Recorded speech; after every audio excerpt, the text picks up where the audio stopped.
So, itong vlog natin ngayon, mga sangkay, alam nyo, hindi ko naman talaga binablog itong taong to eh. Kaya nga lang, mga sangkay, ano na eh, naibalita na po sa national media eh.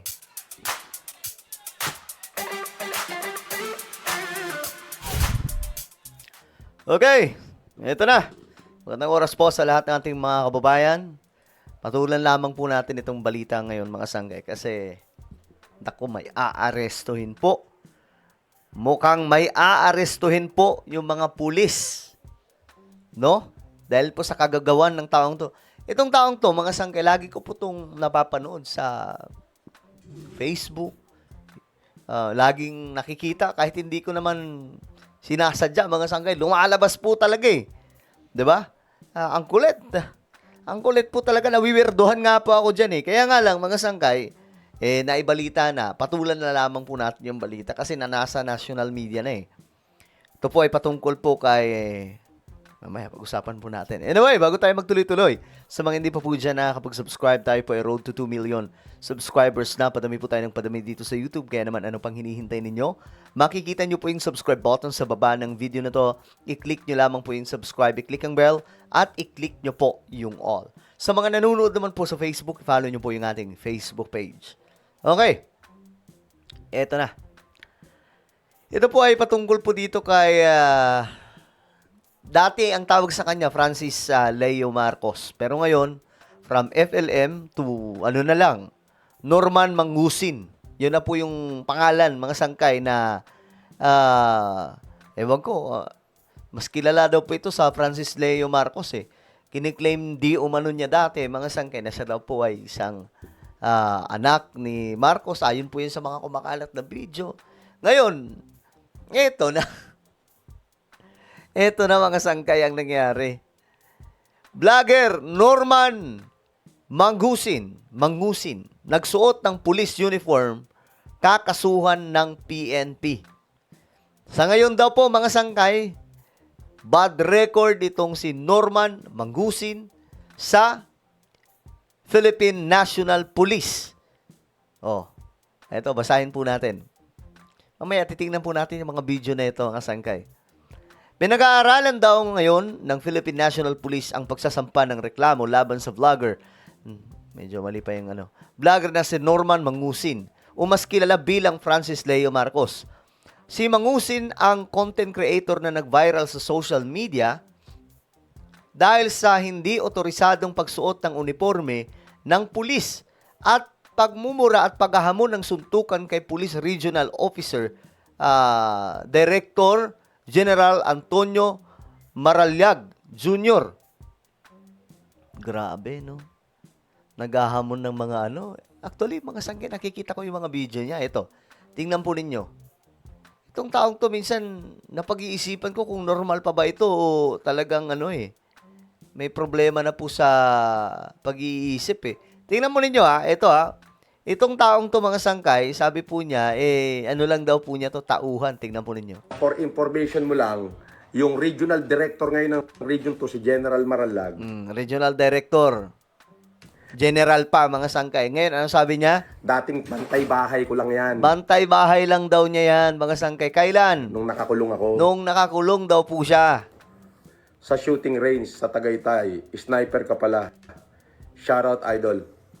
Bihira lang, madalas ako sa Ilagan. Sa Ilagan, Isabela, o sa shooting range doon. Lalo na nung ang nagbabantay doon is yung bata ko, si Christian. Yun. At for information mo lang, yung regional director ngayon ng region to, si General Maralag. Ayan na ha.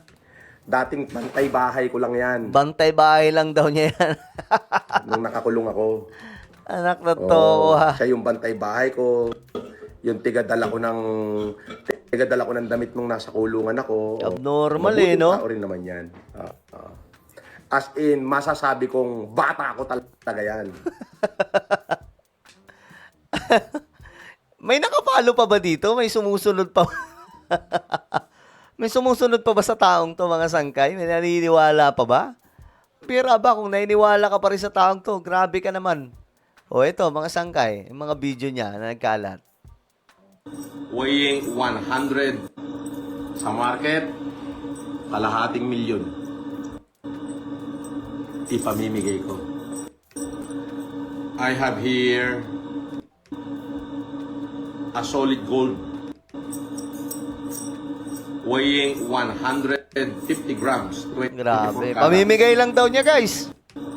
Sa market, kalahating milyon. Aba. Ah. Ipamimigay ko. Ipamimigay. Ang masama po dito, mga sangkay, ang nakakatawa kasi may mga naniniwala din pala sa taong ito. Ito, mga sangkay, yung post na to mula po dito sa sino ba to? Mangusin Marcos. Trilyonaryo ng Pinas, FLM. Sabi dito kung si Chabet may dalang 100,000 cash, si Norman Mangusin, Kulaong, naman ay laging may dalang 1 million cash. O, tingnan po natin. Tingnan natin tong video niya. Natunto ko. Oh, eto milyon, no? Isang milyon. Magkano laman ang wallet mo ngayon din?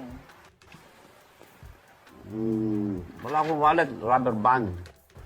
Ay, Rubber band pala lagi. Pero hindi ako umalis ng bayan. 50, 100,000. Ay, ganun. 50,000 or more. 50,000 or more. 50,000 or more. Oh, eto milyon, no? Isang milyon. Isang milyon. Isang milyon. Oh, eto milyon, no? Isang milyon. Magkano Ang bira. Ito. Mga sangga, tingnan po natin. Ito po yung kumalat ata na video. Wala na akong access sa mga Facebook ko noon. Okay? Wala na akong access dyan. So, ang gagawin na lang nila, magkalkal na mga litrato ko at magka-caption sila. Yes. Yun na lang ang kaya nilang gawin. Di ba? Sumikat to nung pandemic no? Yung namimigay daw ng bigas, yung pala nayari na naloko tayo. Ang bira. Ito naman, ano naman to? Milyones ni Sir Norman Mangusin, aka Kulaong. Nabudol sa isang politician, pinakita sa basher. Okay, tingnan natin. When you fake wannabe millionaire, ingit ka lang, gonggong. Milyon ba? Gusto mo milyon? Oh, eto sa bag ko, may milyon. Oh, eto sa bag ko. Oh. Nakita mo? Oh, inggit ka na naman. Oh, eto sa bag ko, milyon. Oh. Pakitaan kita. Hindi ko alam kung normal pa ba itong taong to, no? Kayo ba, guys? Nanonormalan pa ba kayo sa kanya? O naaabnoyan na? Ay, nako po. Oh, eto sa bag ko. Oh, Ayan, nakita mo? Oh, eto milyon, no? Isang milyon. Oh, bopo. Oh, mga bo.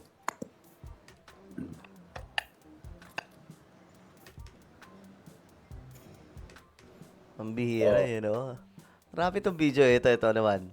Ano naman to? FLM, pinagtawanan si Kong TV. Okay, talaga ba? Sige, tingnan natin. Kalimutan mo na lang yan. Sige, maglibang. Huwag na po makahibang. Dapat ay itawa lang. Mga problema dapat Lyrics yan, ha? FLM, pinagtawanan ni Kong TV. Okay. Kaya pala. Alam niyo, niloloko lang po yung taong to. May mga nakikita po ako. Minsan, naglalagay po sila ng character. Kilala mo ba si ganito? Tapos, ito naman, mga sangkay, syempre walang alam. Nire-replyan din niya. Tapos, minsan yung kanta, yung lyrics ng kanta, i-comment. Tapos, babasahin din talaga niya. Gagaya na po nito. iniinda. Hayaan mo sila maghabol sa'yo. Diba? O, galing.